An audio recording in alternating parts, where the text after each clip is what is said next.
Traffic is increasing on our major roads with a number of accidents already reported. eNCA's Moloko Moloto is at the Kranskop toll plaza on the N1 to Polokwane.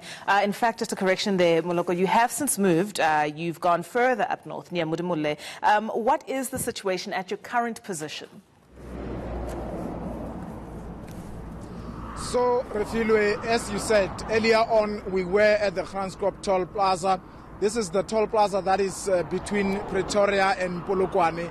And of course, we were at that point the MEC of Transport and Community Safety in Limpopo, Makoma and a crew of traffic officials were stopping vehicles. And at that time, 2 minibus taxis were impounded because they were transporting passengers despite the fact that they did not have operating licenses. Now, the expectation was that the owners and the taxi association would have to organize alternative transport. Now, we have since moved further north. This is approximately 10 kilometers away from the Kranskop toll plaza.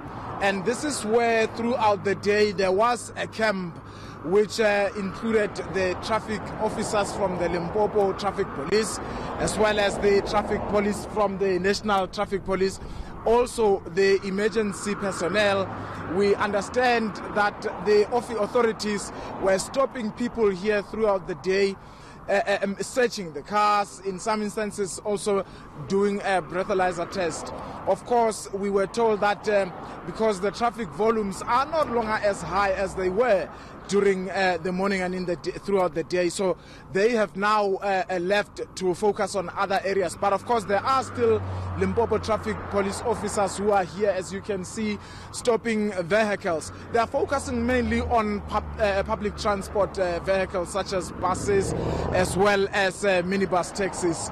I guess the idea is to ensure that because those type of transportation modes are transporting a lot of people, it would make sense to make sure that they are in a good condition.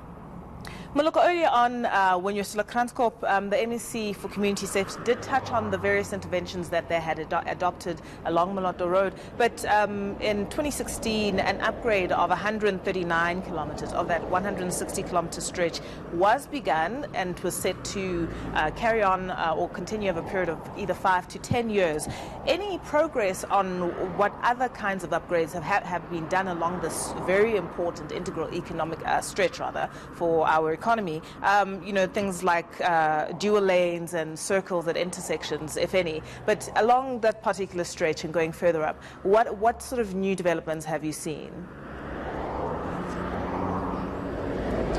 Well, Moloto Road, we all know that it's one notorious road, the one that is linking Pretoria and KwaMhlanga and KwaNdebele on the side of Mpumalanga, also some part of Limpopo towards Groblersdal. And over the years, a lot of lives have been lost there. There was a project, I think when Dipuo Peters was still the Minister of Transport, she did unveil, I think it was a short turning, but not much really has happened in terms of, you will also remember that there was talk of a railway line. We have not really had much in terms of that railway line project.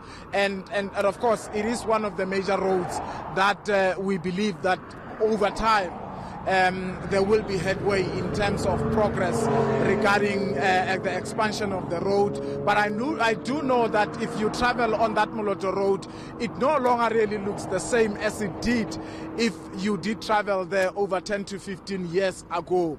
There is a little bit of improvement, but in terms of the rail network, there's nothing really. I'm not even too sure if the plan is still in place. Of course, that is the question that we will have to put to the authorities to find out if there is ever going to be a train that will be linking that part of the country with Pretoria. That was Moloko Moloto coming to us live from the N1 to Polokwane.